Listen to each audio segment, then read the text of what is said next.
This is AP1 HD.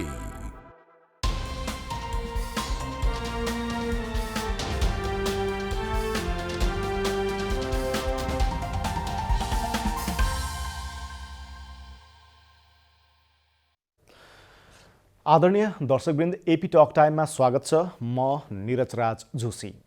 सरकारले नयाँ आर्थिक वर्षका लागि बजेट प्रस्तुत गरिसकेको छ र बजेटमा मिश्रित प्रतिक्रियाहरू आएका छन्। तर यसपालिको बजेटलाई धेरैले समय सापेक्ष र धेरै आवश्यकताहरू र प्राथमिकताहरू सान्दर्भिक भएको भनेर विश्लेषण गरिरहेका छन्। नेपाल सरकारले करिब 14 खर्ब 74 अर्ब 64 करोड बराबरको बजेट ल्याएको छ। यो बजेटले नेपालको प्राथमिकता र आवश्यकता र लक्ष्यलाई चुम्न सक्छ कि सक्दैन, यसका चुनौतीहरू के छन्? आज हामी यो बसाइमा यही विषयसँग सम्बन्धित रहेर कुराकानी गर्नेछौँ, जसका लागि हामीसँग हुनुहुन्छ अर्थविद तथा राष्ट्रिय योजना आयोगका पूर्व उपाध्यक्ष डाक्टर शङ्कर शर्मा। उहाँलाई कार्यक्रममा स्वागत गर्ने अनुमति चाहन्छु। शङ्कर सर, यहाँलाई स्वागत छ। हस्, धन्यवाद छ। सरस्वती बजेटलाई कसरी हेर्नु भएको छ? अब सरस्वती हेर्दाखेरि धेरै जति अब हामीहरू लगायत धेरैले धेरै सुझावहरू दिएको थियो, त्यो चाहिँ त्यहाँ आएको छ। जस्तो उदाहरणकै लागि भनौँ न, अब साइज चाहिँ करिब करिब यो आर्थिक वर्षको तुलनामा 20%ले घट्नुपर्छ भनेर भनेको थियो। त्यो 20% चाहिँ ठ्याक्कै आएन होइन, तर घटेर कमसेकम झन्डै 16 खर्बबाट घटेर आएर 14.5 खर्ब जति भयो होइन। अब यसमा एउटा सबैभन्दा ठुलो समस्या चाहिँ के छ भने वैदेशिक यो ऋण र सहयोग 135%ले बढाइएको छ। 153 अर्ब यसपालि आएको थियो, त्यो चाहिँ 360 अर्बको हाराहारीमा तोकिएको छ होइन, जुन चाहिँ अलिकति बढी अप्टिमिस्टिक होइन, महत्त्वाकाङ्क्षी हो। किनभने अब त्यसमा दुईवटा समस्या छ। एउटा त हामी कार्यान्वयन गर्नु पर्यो, दोस्रो कुरो त्यति जोडले त्यति बढी आउँछ कि आउँदैन भन्ने कुरा एउटा समस्या छ। अनि दोस्रो चाहिँ अब राजस्वको साइज हेर्दा ठिकै छ, बजेटको साइज हेर्दा, किनभने अब अलिकति बजेटमा राजस्वलाई महत्त्वाकाङ्क्षी पनि राखिएकै हुन्छ, तर त्यो पनि अब अहिलेको अवस्थामा 22%को वृद्धि राखिएको छ। त्यसमा चाहिँ सबै मान्छेले अलिकति शङ्का गर्ने ठाउँ चाहिँ के छ भने यो उद्योग धन्दा बन्द हुने, हाम्रो चाहिँ उपभोग नै बन्द हुने होइन, डिमान्ड नै कम हुने, माग नै कम हुने बेलामा चाहिँ त्यति आउन सक्छ कि सक्दैन राजस्व भन्ने शङ्का छ। तर ओभरअल साइजको हिसाबले म यसलाई ठिकै मान्छु, तर वैदेशिक ऋण र सहयोग चाहिँ अलिकति बढी राखिएको छ, जुन आउन सक्ने सम्भावना म देख्दिनँ। अब बजेट घाटाको हिसाबले पनि त ठुलो मार्जिन देखियो भन्ने छ नि, यसलाई कसरी? अब यसो हो, बजेट घाटामा यसपालि हामी ठुलो भन्न अलिकति किन मिल्दैन भने पहिलो कुरो चाहिँ यो हामीलाई चाहिँ एउटा डिसिप्लिन तोकेको छ हाम्रो ऐनले नै। कुल गृहस्थ उत्पादनको 5% मात्रै हामी लोन लिन सक्छौँ होइन, आन्तरिक ऋण लिन सक्छौँ। अब त्यसले अलिकति पुगेन भने कुल राजस्वको होइन, यो सालको राजस्वको अर्को साल हामी 5%सम्म ओभरड्राफ्ट लिन सक्छौँ। त्यो हिसाबले गर्दा मलाई लाग्छ त्यो ठिकै छ। तर यहाँ चाहिँ के भने हाम्रो ऋण चाहिँ अब वैदेशिक ऋण थपिँदै गएको छ होइन। अब जस्तो उदाहरणको लागि यो साल 30%, गत साल 30% जस्तो थियो, अब यो साल र अर्को साल बढेर झन्डै 35% होला होइन। यही रूपले पहिला बढ्दै गएको थियो होइन, त्यो घटेर आएर चाहिँ 14-15%मा आएको थियो, फेरि अहिले बिस्तारै बढेर गइरहेछ। अब त्यो राम्रो चाहिँ त्यति राम्रो होइन, तर त्यो ऋण लिएर हामीले प्रोडक्टिभ एरियामा होइन कुनै भनौँ न त्यसको रिटर्न राम्रो आउने, अब हामीले चाहिँ इन्ट्रेस्ट कमै तिर्छौँ विश्व ब्याङ्कलाई, एसियाली विकास ब्याङ्कलाई, तर कमसेकम 10-15% त्यसको प्रतिफल आउने कुराहरूमा लगाउन सकियो भने राम्रो हुन्छ। तर अब अहिले हामी सामाजिक सुरक्षा जस्तो कुराहरू होइन, जुन डे टु डे सरकारले नगरी नहुने कुराहरू छ, त्यो कुराहरूमा लगायौँ भने चाहिँ मलाई लाग्छ त्यसको रिटर्न त्यति राम्रो आउँदैन, ऋणको भार थपिँदै जान्छ। अब यो बजेटको अर्को एउटा अलिकति कमजोरी पक्ष चाहिँ के छ भने यसले अन्त्यमा गएर भनौँ न पहिलाको प्राथमिकताहरू चाहिँ राम्रोसँग तोकेको छ होइन, बजेटलाई साइजैमा ल्यायो, त्यसपछि स्वास्थ्यलाई एकदमै प्राथमिकता दिएको छ। सुरुवाती राम्रो छ। हजुर, स्वास्थ्यलाई एकदमै राम्रो प्राथमिकता दिएको छ, रोजगारीलाई एकदमै राम्रो प्राथमिकता दिएको छ, किनभने अब यसपालि हामीलाई रोजगारीको समस्या धेरै ठुलो छ भन्ने कुराहरू होइन। अब त्यसपछि आएर चाहिँ अनि धेरै कार्यक्रमहरू हुन त बजेट अलिकति घटाइएको छ, तर युरेनियमदेखि टनेलदेखि एयरपोर्ट बनाउने कुराहरूदेखि लिएर इन्डस्ट्रियल स्टेट्सहरू, विशेष आर्थिक क्षेत्र, सबै कुराहरू चाहिँ यसो हेर्दाखेरि रेगुलर नै हुन्छ कि भन्ने जस्तो देखिन्छ। यसले के देखाउँछ भने साउन भदौदेखि हामीले चाहिँ यो कोरोना भाइरसमा कन्ट्रोल पाउँछौँ र आर्थिक वृद्धि दर चाहिँ यो विभिन्न कारणले होइन लगानीको कारणले सरकारको खर्चको कारणले गर्दाखेरि बढेर 7% पुग्न सक्छ। त्यहाँनिर यो 7% जुन लक्ष्य राखेको छ, यो लक्ष्य अलि बढी नै महत्त्वाकांक्षी भयो भन्नेहरूको तर्कलाई के भन्नुहुन्छ तपाईँ? यो चाहिँ महत्त्वाकांक्षी नै हो, तर अब हामीले बजेटमा के भनिदिनु पर्थ्यो भने अब जस्तो भनौँ न नीति कार्यक्रममा पहिले के भनेको थियो भने अर्को आर्थिक वर्षको हाम्रो प्रमुख चुनौती भनेकै कोरोना भाइरससँग लड्ने हो भनिएको थियो होइन। अब यो बजेटले चाहिँ के देखायो भने हामी लड्न त लड्छौँ, तर 2-3 महिनामा यो चाहिँ लडेर हामी समस्या समाधान गरेर हामी चाहिँ रेगुलर उसमा जान्छौँ भन्ने सङ्केतहरूले देखाउँछ। त्यो त्यति किन सजिलो छैन भने हाम्रो आर्थिक स्थिति, हाम्रो कुल गृहस्थ उत्पादन, हाम्रो आर्थिक गतिविधिले मात्रै निर्णय गर्ने होइन। अब हेर्नुहोस् न, मिडल इस्टबाट आउने मानिसहरू होइन, इन्डियाबाट मान्छे आउनेहरू होइन, यिनीहरूको उपभोग होइन, उनीहरूले जति नेपालमा रेमिट्यान्स ल्याउँछ, जति विप्रेषण ल्याउँछ त्यसको त 80% त उपभोगमा जान्छ नि देशभित्रै होइन। अब त्यो उपभोगमा यसपालि नै हाम्रो चाहिँ 20% भन्दा बढी रेमिट्यान्स त घटिसक्यो। अर्को साल त अब हामी मान्छे पठाउने होइन, मान्छे ल्याउने तयारी गरेका छौँ नि बजेटले होइन। त्यस कारणले अरू मान्छेहरू वैदेशिक रोजगारीमा गएकाहरू मिडल इस्टबाट आउलान्, मलेसियाबाट आउलान्, इन्डियाबाट त आइसके धेरै, अरू मान्छेहरू आउलान्। तिनीहरू आउनासाथ विप्रेषणको आम्दानी घटेपछि अरू आयातमा समस्या भएर हाम्रो चाहिँ भनौँ न राजस्व घट्ने मात्रै होइन कि उपभोगमै समस्या हुने भयो नि। डिमान्ड नै कम भएपछि तपाईँको चाहिँ आर्थिक वृद्धि कसरी हुन्छ र होइन, उत्पादन कसरी हुन्छ र। त्यस कारणले गर्दाखेरि यो हाम्रो कन्ट्रोलभित्र पनि छैन। हामीले कोरोना भाइरस साउनसम्ममा कन्ट्रोल गऱ्यौँ भने पनि यी मान्छे सबै फर्केर गएर के अरे रेमिट्यान्स पठाउन सक्ने अवस्था त हुँदैन होइन। मिडल इस्टमा चाहिँ प्रब्लम छ, इन्डियामा बढ्दो छ होइन। त्यस कारण यो उपभोगको कुराहरूले पनि समस्या पार्ने हुनाले र फेरि यो कोरोना भाइरस त तुरन्त समाप्त त हुने होइन। यो त कस्तो हो भने यो कर्भ भनेको त कस्तो हो भने यो बढ्दैछ, माथि पुगेपछि पनि त त्यो घटेर त्यो समस्या त समाधानै हुनलाई त समय लाग्छ नि होइन। त्यस कारणले त्यो कुराहरूलाई चाहिँ यसले अलिकति अन्डरमाइन गरिएको छ।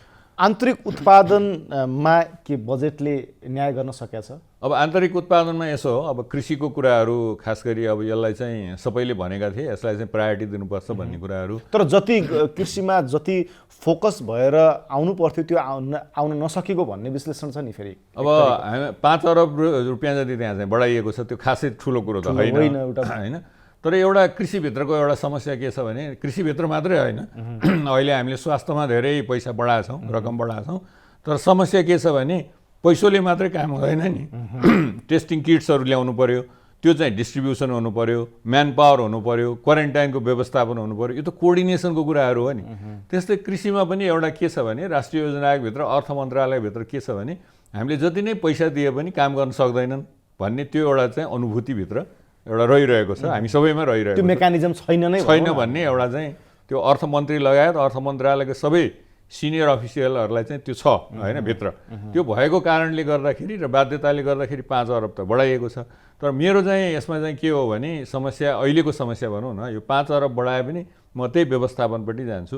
उदाहरणको लागि आजकै दिनमा यो जेठ र असारभित्र हामीलाई मलखाद आएन, बिउ आएन, एग्रिकल्चर टुल्सहरू पुगेन, कीटनाशक औषधि पुगेन भने त हामीले धान रोप्ने, धानको उत्पादन बढाउने, धानको उत्पादकत्व बढाउने त सिजन त जान्छ नि होइन। अब अहिले चाहिँ के देखिएको छ भने भारतबाट पनि यो मलखाद आउन सकेको छैन। के भनिन्छ भने कोभिडको कारणले गर्दाखेरि ट्रक चालक छैनन्, ढुवानीकर्ता छैनन् होइन, यो लोडर छैनन्, अनलोड गर्ने मान्छेहरू छैन भएर उसले भनिरहेछ होइन। हामी कहाँ पनि त्यही समस्या छ, किनभने प्रदेश 5मा प्रदेश 2मा जहाँ चाहिँ हामी फुड ग्रेनको बास्केट भनिरहेछौँ त्यहाँ त आक्रान्त छ अहिले होइन। त्यहाँ चालकहरू पनि जान मान्दैनन्, हाम्रो पनि समस्या छ। त इन्डियाले त त्यो भनि नै सक्यो। त्यस कारण यस्तो व्यवस्थापन पक्ष चाहिँ को सबैभन्दा ठुलो एड्रेस गर्नुपर्ने जुन तपाईँले समस्या देखाउनु भयो, यो समस्या त हाम्रो राजस्व असुलीमा पनि यसले प्रभाव पार्छ। त्यसो भएर अब यसो हो, सहजै आयात भएन भने त हो। अरू जुन राजस्व असुलीबाट करिब सरकारले 8 खर्ब 89 अर्बको जुन प्रक्षेपण गरेको छ त्यो त पुग्ने देखिँदैन, त्यो पुग्दैन। तर तैपनि एउटा चाहिँ यसमा राम्रो पक्ष के भयो भने नि कमसेकम यो साल जुन 981 अर्बको कुराहरू गरिएको थियो कमसेकम घट्यो नि होइन, आत्मसात त भयो नि। कमसेकम भनौँ न हामी असोज साउनसम्म हामीले काम गर्न सकेनौँ होइन, असोज भदौ के असोज कार्तिकसम्म काम गर्न सकेनौँ भने पनि अनि त्यसले चाहिँ ल्याउन सक्छ कि भन्ने एउटा आश चाहिँ त्यसले देखाउँछ। तर त्यो पनि पुग्दैन। तपाईँले अघि भन्नुभएको कुरो ठिक हो, उद्योग धन्दा बन्द व्यापार होइन, रेमिट्यान्सकैबाट आउने आयातहरू आउन सकिएन भने त्यो पनि हुन सक्दैन। तैपनि एउटा अलिकति अनेस्टी त्यसमा देखिएको छ भन्ने मलाई लाग्छ। वैदेशिक सहायतामा चाहिँ त्यो अलिकति देखिएन, किनभने बढाएर राखियो होइन। खर्च गर्नलाई पनि त्यहाँ चाहिँ के छ भने समस्या, पहिला हामीले खर्च गरेर रिइम्बर्स माग्नुपर्छ होइन, त्यहाँ समस्या छ। त्यहाँ कृषिको चाहिँ समस्या के हो भने व्यवस्थापनको सबैभन्दा ठुलो समस्या छ। त्यस कारण बजेट अलिकति बढ्यो, तर त्यो बजेट भएको भित्रलाई नै समयमा हामीले के काम गर्ने हो भन्ने कुराहरू, जस्तो अहिले भनौँ न उदाहरणको लागि हाम्रो चाहिँ फेडरलिजम छ, तर बजेटले के भनेको छ भने एक एकजना प्राविधिक हामी चाहिँ स्थानीय तहमा एउटा पशु प्राविधिक एउटा कृषि प्राविधिक दिन्छौँ भनेको छ। त्यो भन्नुभन्दा अहिले त के हो भने हाम्रो फेडरलिजमको कन्टेक्स्टमा केन्द्रमा भएका प्राविधिकहरू विज्ञहरू हामी सबै तल पठाउँछौँ होइन, त्यो डिप्लोय गर्न सक्नु हो, त्यो सक्नु पर्थ्यो। तर यो कहिले भर्ना गर्ने होइन, हामी यिनीहरूले कहिले सहयोग गर्ने भन्ने कुराहरू, त्यस कारणले यो व्यवस्थापनभित्रको समस्या चाहिँ ठुलो छ। अब त्यस्तै रोजगारीभित्र सबैले सजेसन त गई नै कुरा गरे हो होइन। हामीले पनि एउटा प्रधानमन्त्री रोजगार कार्यक्रमहरूलाई एउटा फ्ल्यागसिप प्रोजेक्टको रूपमा आउनुपर्छ, तर यसले अलिक परिमार्जित हुनु पर्यो। भनेको मतलब के हो भने स्थानीय तहले नै छानेको मान्छेहरू चाहिँ प्रोजेक्टहरू हुनु पर्यो, पहिलेदेखि नै त्यसको डिजाइनहरू सुपरभिजनहरू हुनु पर्यो होइन, टेक्निकल सपोर्टहरू हुनु पर्यो, अनुगमन हुनु पर्यो होइन। त्यो मात्रै भएन कि अलिकति पूर्वाधारहरू प्रोडक्टिभ एरियामा जानु पर्यो होइन। र एउटा सबभन्दा ठुलो समस्या नेपालमा के छ भने त्यो जुन टार्गेट ग्रुप जसले रोजगारी पाउनुपर्ने हो अथवा जसले राहत पाउनुपर्ने हो, त्यो ग्रुप छुटिरहेको हुन्छ जहिले पनि, अनि जसले नपाउनु पर्ने हो त्यो ग्रुप चाहिँ अगाडि आइरहेको हुन्छ होइन। विभिन्न अब एउटा हाम्रो सामाजिक कारण राजनीतिक कारणहरूले गर्दा त्यस्तो नहोस्, सिभिल सोसाइटीको एउटा ग्रुप होस्, एक्सपर्टको ग्रुप होस् होइन, अनि त्यसपछि एउटा अल पार्टीको एउटा सानो ग्रुप होस्, उसले आइडेन्टिफाई गरोस् भन्ने कुराहरू हो। अब रोजगारीमा यी सबै कुराहरू हुँदाहुँदै पनि हाम्रो सिप विकासको लागि सबै कुराहरू त्यहाँ आछ, निजी क्षेत्रलाई यस्तो किसिमको सिप विकास तालिम केन्द्र आदि इत्यादि त हामीले विगतदेखि नै बजेट भाषणहरूमा एड्रेस गर्दै आएका थियौँ, तर गुणात्मक रूपमा त्यसको प्रतिफल त हामीले पाएनौँ। भनेपछि यो एक वर्षको यो चालु आर्थिक वर्षको लागि जसरी सरकारले रोजगारी ती माध्यमहरूबाट सिर्जना गर्छौँ भनिरहेको छ, त्यसले त्यो जुन हामीले कल्पना गरिरहेका छौँ, हामीले प्रक्षेपण गरिरहेका छौँ कि विदेशबाट जुन फर्किने नेपालीहरू हुनुहुन्छ उहाँहरूलाई त हामीले यस किसिमको मोटामोटी कुराले त एड्रेस गर्न सक्ने देखिँदैन नि होइन। त्यसमा लामो बजेटको भाषणहरू राख्नुभन्दा ती पहिला भइरहेका प्रयासहरू हामीले किन विफल भए होइन, तिनीहरूलाई चाहिँ सम्बोधन गर्न हामी के गर्छौँ भनेर कमसेकम एउटा प्यारा आइदिएको भए चाहिँ अलिकति राम्रो हुन्थ्यो। किनभने तपाईँले ठ्याक्कै भन्नुभयो अघि, मैले त्यही भन्न लागेको थिएँ, यो सिप विकासका हाम्रो कार्यक्रमहरू धेरैदेखि हामीले गर्दै आएको छौँ, पैसा खन्याउँदैछौँ होइन। तर तिनीहरूले जुन भारतबाट आउने बङ्गलादेशबाट आएर नेपालमा काम गरिरहेका मान्छेहरूलाई रिप्लेस गर्न सकेको छैन होइन। सबभन्दा ठुलो समस्या हामी कहाँ त्यही भयो हुनाले त्यसको क्वालिटी, इन्स्टिच्युटको क्वालिटी। अब फेरि के भने यो पैसा यहाँ बजेटमा देखेपछि नयाँ नयाँ इन्स्टिच्युट खुल्छन् यहाँ नेपालमा काठमाडौँमा होइन, अनि उनीहरू राजनैतिक सोर्स लगाएर त्यहाँ चाहिँ त्यो पैसा तान्ने कोसिस गर्छन् होइन। त्योभन्दा हाम्रो भएका इन्स्टिट्युसनहरूलाई कसरी क्वालिटीको बनाउन सकिन्छ र यो प्रभावकारी सिप विकास हुनसक्छ भन्ने कुरा। कतिपयले एउटा कुरालाई कन्ट्राडिक्ट रूपमा के लिइरहेका छन् भन्दाखेरि जस्तै अब नेपालमा श्रम गर्न आउने विदेशीहरूले श्रम स्वीकृति लिनुपर्ने, योभन्दा अगाडि यस किसिमको प्रावधान अनिवार्य रूपमा थिएन, केही हदसम्म त राख्न खोजिएको थियो तर अनिवार्य रूपमा थिएन, विशेष गरी भारतीय कामदारहरूको खण्डमा। अब भारतीय कामदारहरू पनि नेपालमा आइसकेपछि श्रम स्वीकृति लिनुपर्ने छ। अब यो रिप्लेस गर्नलाई सरकारले नेपाली कामदारहरू विदेशबाट आउँछन् र तिनीहरूलाई यो ठाउँमा राख्न सकिन्छ कि भन्ने कता कता त्यो अनुमान जस्तो देखिन्छ। तर उत्पादन र उत्पादकत्व बढाउनको लागि या जुन उद्योग धन्दामा काम गर्ने सिपयुक्त श्रमिकहरूको आवश्यकता छ त्यसलाई त आउने नेपाली कामदारले त रिप्लेस गर्न सक्ने तुरुन्तै देखिँदैन। यसले गर्दा भोलि आन्तरिक उत्पादनतर्फ यसले असर पार्छ कि पार्दैन? त्यो तपाईँले भन्नुभएको कुरो ठिक हो, तर विगतमा पनि अब होइन ठ्याक्कै भारतीय भन्ने नाम नलिकन यस्ता कार्यक्रमहरू धेरै आए। तर अब यो डिप्लोमेटिक कारणहरूले गर्दा र नेपालीहरू पनि धेरै इन्डियामा काम मैले यो किन प्रसङ्ग जोडेँ भन्दा शङ्कर सर कि जस्तै सीमा नाकाहरूमा तराईकै प्रदेश नम्बर 2 होस् या प्रदेश नम्बर 5 होस्, सीमा नाकाहरूमा भारतीय कामदारहरू बिहान आउने दिनभरि नेपालमा काम गर्ने र साँझ फर्किने त्यो एउटा कल्चर जस्तो पनि छ भनौँ न नेपाल र भारतको। अब यसलाई त यसले ठ्याक्कै रोक्न सक्छ? सक्दैन।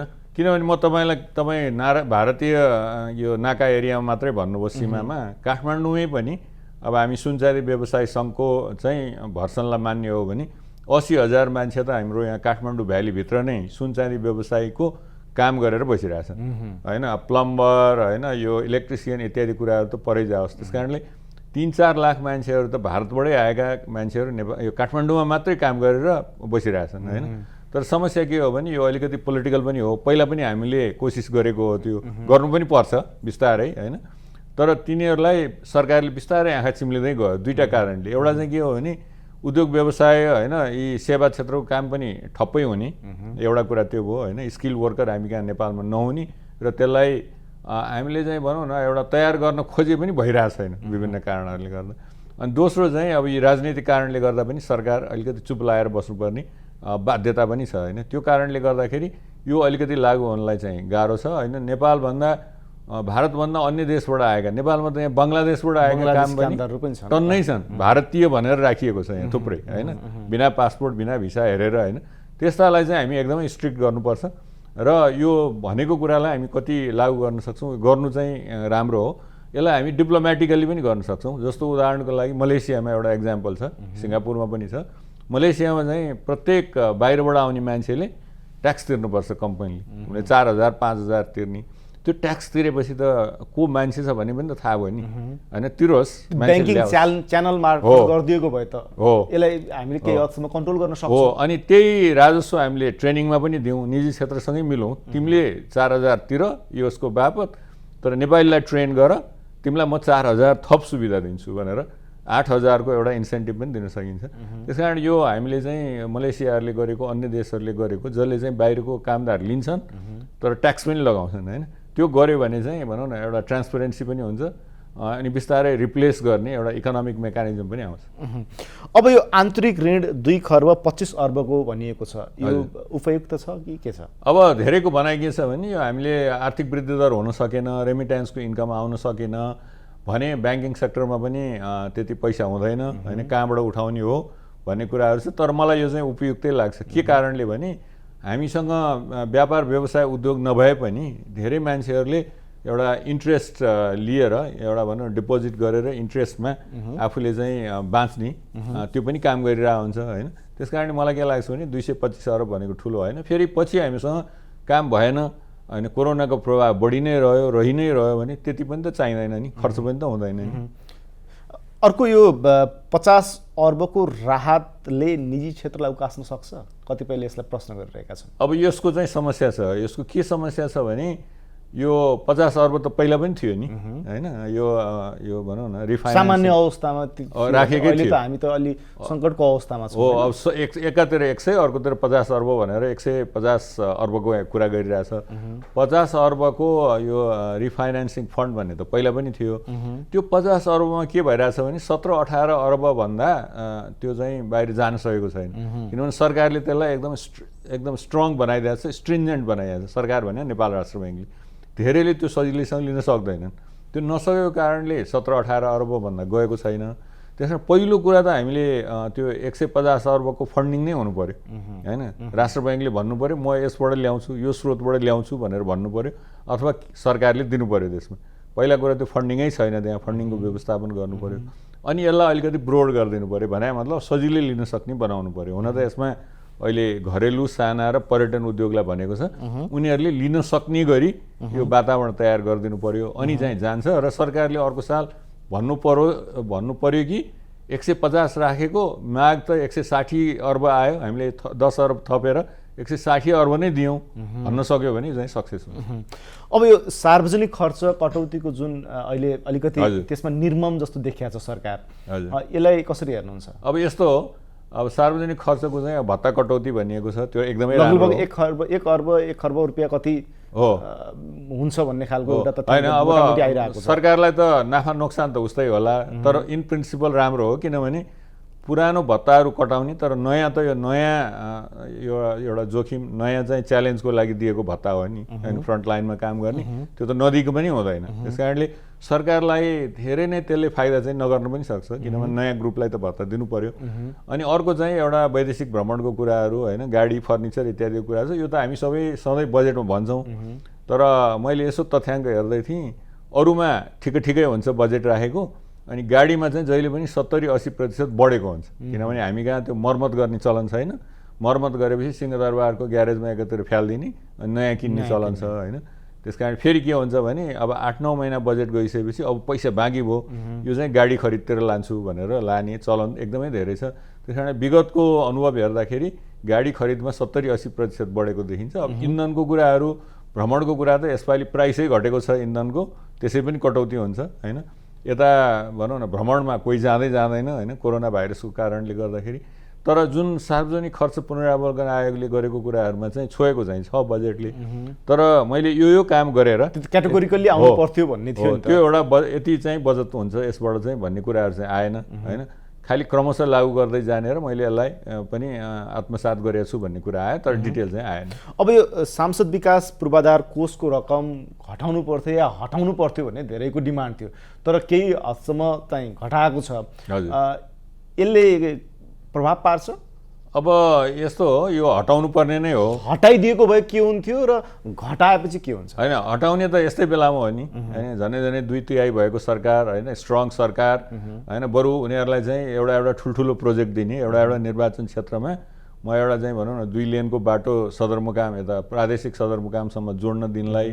होइन अथवा सबैलाई खानेपानी पुर्याउन शुद्ध खानेपानी पुर्याउनलाई म दिन्छु यस्तै केही भन्नु परेको भनेको भए सबभन्दा राम्रो चाहिँ त्यही नै हुन्थ्यो अब यो हटाएर त्यो राख्दाखेरि त बेस्ट होइन तर अब यो सम्पूर्ण नेपालीहरूको विज्ञहरूको धेरै राजनीतिज्ञहरूको यसमा प्रेसर हुँदाहुँदै पनि घट्न नसक्नु भनेको कुरा र फेरि यो हामी 4-5 वर्षदेखि भनिआएको छौँ र यो कोरोना भाइरसको यत्रो समस्या च्यालेन्ज हुँदा पनि घट्न नसक्नु भन्ने कुरा चाहिँ के भने यो चाहिँ धेरै पोलिटिकल रहेछ भन्नु पर्यो होइन अब हामीले के हेर्नु पर्यो भने अब राख्ने कुरा राखि नै सकेको हुनाले यसलाई कसरी सदुपयोग गर्ने बरु अहिलेकै च्यालेन्ज होइन स्वास्थ्यमै खर्च गरौँ भन्ने कुराहरूमा कसरी च्यालेन्ज गरौँ होइन क्वारेन्टाइन बनाऊँ होइन औषधि किन्नमा खर्च गरौँ आफ्नै निर्वाचन क्षेत्र गरौँ भनेर त्यतातिर लाग्नु पर्यो भन्ने लाग्छ अब राख्नुपर्ने त हुँदै होइन अब जसरी सांसद विकास पूर्वाधार कोषको रकम विनियोजन गरिएको छ त्यो रकमलाई अब सरकारले कुनै मेकानिजम बनाएर तपाईँले स्वास्थ्य क्षेत्र यहाँ खर्च गर्न पाउनुहुन्छ भनेर निर्धारण गरिदिन सक्छ कि सक्दैन एकदम उहाँलाई नै अगाडि ल्याउने होइन उहाँकै कोषबाट अब यो औषधि चाहिँ चाइनाबाट आयो इन्डियाबाट आयो स्विजरल्यान्डबाट आयो भनेर उहाँकै नाम राखिदिए पनि भयो केही फरक छैन तर त्यसले चाहिँ एउटा 2टा हाम्रो आवश्यकतालाई सम्बोधन गर्यो नि त त्यहाँ चाहिने औषधि र उसकै निर्वाचन क्षेत्रको व्यवस्थापन त भयो नि स्वास्थ्यको होइन यस्तै कुराहरूमा उसलाई अगाडि ल्याउने तर त्यो कामबाट चाहिँ स्वास्थ्य क्षेत्रमा अथवा रोजगारीको क्षेत्रमा एकदम प्रभाव परोस् न अब स्वास्थ्य क्षेत्रमा पनि बढी बजेट विनियोजन गर्यो त्यो बजेट जति विनियोजन भएको छ त्यसको पूर्वाधार विकासमा बढी देखिन्छ पूर्वाधार विकास आजको भोलि हुने होइन यो त 2-3 वर्ष लाग्न सक्छ यदि हस्पिटलै बनाउने बिल्डिङै बनाउन थालियो भनेपछि बजेट त्यसरी बढाउनुको अर्थ छ होइन त्यो पनि एउटा राम्रो सुरुवात हो किनभने यो गत 5 वर्षमा हामीले हेर्दै जाँदाखेरि के देखिन्छ भने स्वास्थ्य क्षेत्रको बजेट होइन अब टोटल बजेटको तुलनामा घट्दै गएको रहेछ त्यसको अंश चाहिँ घट्दै गएको रहेछ अब यति बेर त एउटा ठुलो समस्या देखियो होइन यति बेर स्वास्थ्यमा बजेट बढाएर नयाँ कार्यक्रम गर्नु स्वाभाविकै हो होइन अन्य क्षेत्रमा नयाँ कार्यक्रम जरुरी हुँदै होइन तर यो क्षेत्रमा त नयाँ कार्यक्रम सुरु गरेपछि त अब कम्प्लिट गर्नु पर्यो नि होइन त्यसकारण त्यो चाहिँ ठिक हो तर समस्या कहाँ हो भने अब हामी औषधि कहाँबाट ल्याउने हो होइन अब अहिले नेपालमा त प्रत्येक हप्ता डबल भइरहेछ होइन सङ्क्रमितको सङ्ख्या त्यसकारण औषधि कसरी ल्याउने हो अनि स्वास्थ्य कर्मी कहाँबाट ल्याउने हो यो क्वारेन्टाइनको व्यवस्थापन भनौँ न बेडहरूदेखि लिएर यी सारा खाद्यान्नको कुरा कहाँबाट ल्याउने हो यहाँ चाहिँ हाम्रो एउटा ठुलो चुनौती यहाँ चाहिँ एउटा समन्वय नभइरहेको देखिएको छ कि त्यसलाई चाहिँ मजाले एड्रेस चाहिँ आजकै दिनदेखि गर्नुपर्छ भन्ने चाहिँ हो कसरी सक्छ त सरकारले मानौँ हामीलाई PCR किटको अभाव छ अहिले सबभन्दा टटका रूपमा देखिरहेको छ यदि हामीले विदेशी राष्ट्रहरूसँग हामीलाई यति PCR किट चाहिन्छ, यति तिमीले उत्पादन गरिदेऊ भनेर हामीले डिमान्ड गरेर त्यो ल्याउन सक्ने अवस्था हुन्छ कि हुँदैन?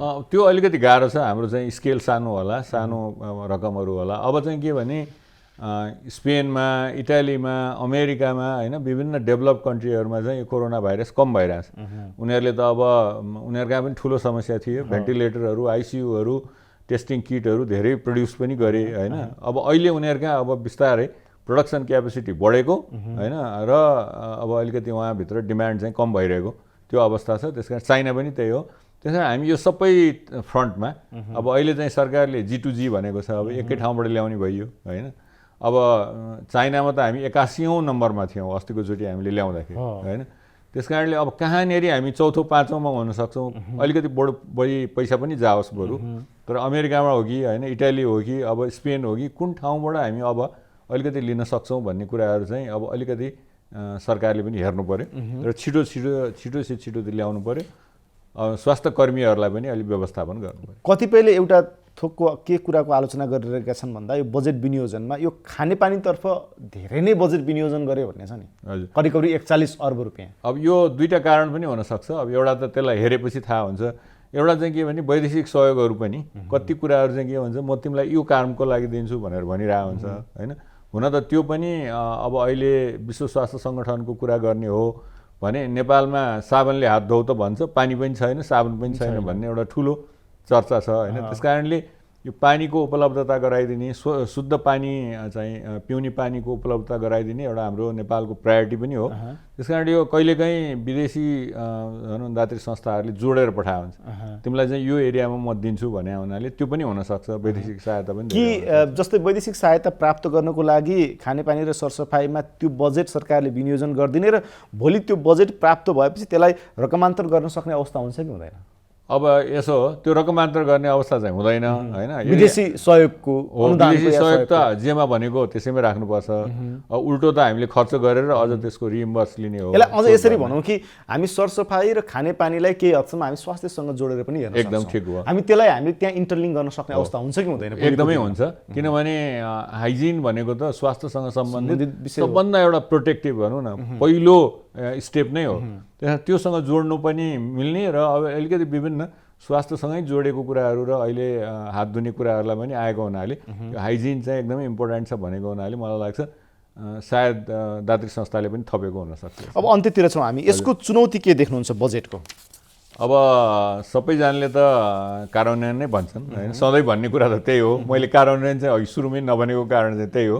किनभने सबैले पहिलो कमेन्ट भन्ने कुरा बजेट त राम्रै छ, कार्यान्वयनमा समस्या हुन्छ भन्ने कुराहरू। त्यो भन्दा पनि म चाहिँ के भन्छु भने तपाईँको आफ्नो अनुभव, किनकि योजना आयोगमा तपाईँ बसिसक्नु भएको छ। अनि सबैभन्दा ठुलो चुनौती भनेकै यो हामी कोरोना भाइरसलाई चाँडै नै नियन्त्रण लिएर 7% को आर्थिक वृद्धि दर गर्छौँ र छिट्टै हाम्रो चाहिँ आर्थिक क्रियाकलापहरू अगाडि जान्छ अथवा नर्मल हुन्छ। अगाडि त जानै पर्यो, चलायमान त हुनै पर्यो, नर्मल हुन्छ भन्नु र यो विदेशबाट आउने जुन मानिसहरू छ, चाहे इन्डिया होस्, चाहे चाहिँ मिडल इस्ट होस्, चाहे मलेसिया होस्, तिनीहरू आइसकेको मान्छे र आउन सक्ने मान्छेहरूबाट हाम्रो नेपालमा उपभोग र डिमान्डमा के समस्या हुन्छ भन्ने कुराहरू चाहिँ यसले आत्मसात नगरेको कारणले त्यो चाहिँ दुईवटा अलिकति म विकनेस देख्छु होइन। अब तेस्रो विकनेस भने त कार्यान्वयनमा हाम्रो जहिले पनि समस्या हुन्छ होइन। अब ऋणमा जति भनेका छौँ हामी त्यो आउँदैन होइन। अनि अर्को ठुलो समस्या त हामी बजेट भाषणमा त कोठामा बसेर हामीले लेख्नु त हो नि, हामी सबैजना त्यस्तै गरेका हौँ, मैले पनि गरे हौँ धेरै कुराहरू होइन। तर हामीले त्यो जुन व्यवस्थापन गर्नुपर्ने कुराहरू र कोअर्डिनेसन कुरा, जस्तो अहिले भनौँ न हामी उत्पादनको कुरा गर्ने, एक्सपोर्ट गर्ने हो भने नेपालमा एक्सपोर्ट गर्ने एजेन्सी भनेको मिनिस्ट्री अफ कमर्स होइन, ऊ रेस्पोन्सिबल हो। तर काम गर्ने अरू एजेन्सीहरू हो, त्यहाँ कहिले कोअर्डिनेसन हुँदैन किनभने कसैले नेपालभित्र कोअर्डिनेट हुन चाहँदैनन् होइन। त्यस कारण त्यो चाहिँ ठुलो समस्या हो। त्यहाँ बजेट सरसर्ती हेर्दा नम्बरहरू हेर्दाखेरि राम्रो देखिए तापनि त्यो चुनौतीहरू चाहिँ हामीका रहिरहन्छ। जसरी कृषिमा बजेट विनियोजन गरेको छ नि, त्यो कृषिमा गरिएको बजेट विनियोजनले यो चालु आर्थिक वर्षमा राम्रो नतिजा दिन सक्ने सम्भावना छ? अब मौसम चाहिँ राम्रै भएमा यसपालि एउटा चिजले चाहिँ राम्रो के दिन्छ भने हामी म्यान पावर छैन भन्छौँ, त्यो म्यान पावर त अब धेरै गयो नि। सुदूरपश्चिम र कर्णालीको अहिले तपाईँले हेर्नुभयो आर्थिक वृद्धि दर हेर्नुभयो भने सबैको भन्दा बढी। किन भन्दा कृषिले सबैभन्दा कम कहाँ भन्दाखेरि जहाँ उद्योग धन्दा बढी छन्, ट्रेड जहाँ छ 2-5 होइन बागमती होइन। त्यस कारणले कृषिमा चाहिँ यो मानिसहरू आएको कारणहरूले गर्दाखेरि केही न केही उत्पादनमा वृद्धि होइन एउटा पोजिटिभ हुन्छ होइन, मौसम ठिकै रहेमा नर्मल रहेमा होइन। तर अघि मैले भने जस्तो मलखाद बिउ इत्यादिहरू समयमै दिने, अनि अहिले भूमि ब्याङ्कको कुरा आएछ, त्यो भूमि ब्याङ्क स्थापना भएर कन्ट्र्याक्ट फार्मिङ हुनलाई समय लाग्ला। अहिले नै कन्ट्र्याक्ट फार्मिङको कुराहरू खोलि नै हाल्ने भयो भने केही चाहिँ त्यसले सकारात्मक प्रभाव गर्न सक्छ। वर्ष दिनभन्दा पनि भविष्यदर्शी बढी भयो होइन यो? एकदमै हो। त्यस कारण म त 3 महिनाकै कुरा हेरिरहेको छु अहिले। हामीले त वर्ष दिनभित्र कसरी सस्टेन हुने भन्ने कुरा गरिरहेका छौँ, तर योजनाहरू हेर्दाखेरि त अलिकति भविष्यदर्शी बढी जस्तो। त्यो चाहिँ धेरै योजना मैले अघि भने नि, युरेनियम टनल, एयरपोर्ट होइनदेखि लिएर सबै कुराहरू भने अब यो अलिक छिटै नै नर्मल हुन्छ भन्ने देखियो। हस्, कार्यक्रममा आएर यति कुरा राखिदिनु त्यसको लागि तपाईँलाई धन्यवाद। हस्, मेरो पनि धन्यवाद छ। धन्यवाद। दर्शक उहाँ हुनुहुन्थ्यो अर्थविद तथा राष्ट्रिय योजना आयोगका पूर्व उपाध्यक्ष डाक्टर शङ्कर शर्मा। आजको कार्यक्रमको निर्धारित समय सकिएको छ, बिदा दिनुहोस्। नमस्कार।